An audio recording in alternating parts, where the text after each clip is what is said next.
Последние приготовления перед отправкой. Этот поезд из Сербии в отделившееся от нее Косово должен был стать первым за 2 десятилетия.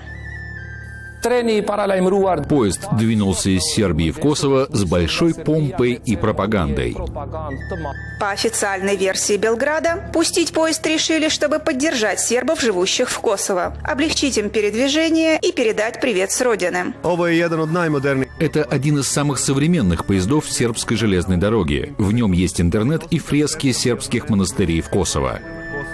Никто не хотел пропустить историческое путешествие. На перроне не было равнодушных.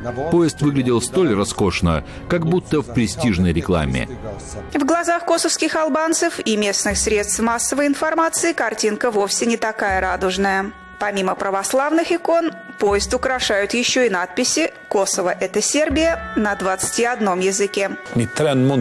Поезд может дестабилизировать Балканы. Странное решение, идиотское, если можно так сказать, приняло правительство Сербии. Масло в огонь подлила и дата рейса. Сербы назначили его на так называемый сербский Новый год – 14 января. Но у косовских албанцев с этим днем другие ассоциации. Большое количество журналистов, сербских чиновников и пассажиров собрались на главной железнодорожной станции в Белграде в первый день сербского Нового года.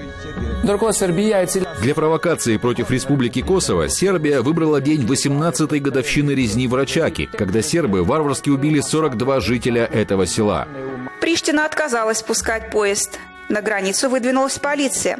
Сербские средства массовой информации забили тревогу.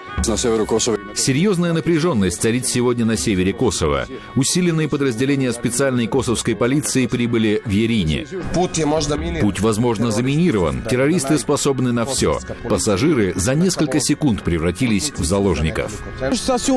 Это станция Ярине, и по этим рельсам поезд, полный сербов, должен был въехать в Косово. Но, как видите, спецотряды косовской полиции следят за ситуацией, и нам сообщают, что поезд отослали назад, в Сербию. После нескольких часов ожидания на границе разукрашенные вагоны повернули назад, а власти Косово и Сербии снова засобирались в Брюссель на переговоры о примирении двух стран. Юлия Петровская специально для программы «Смотри в оба».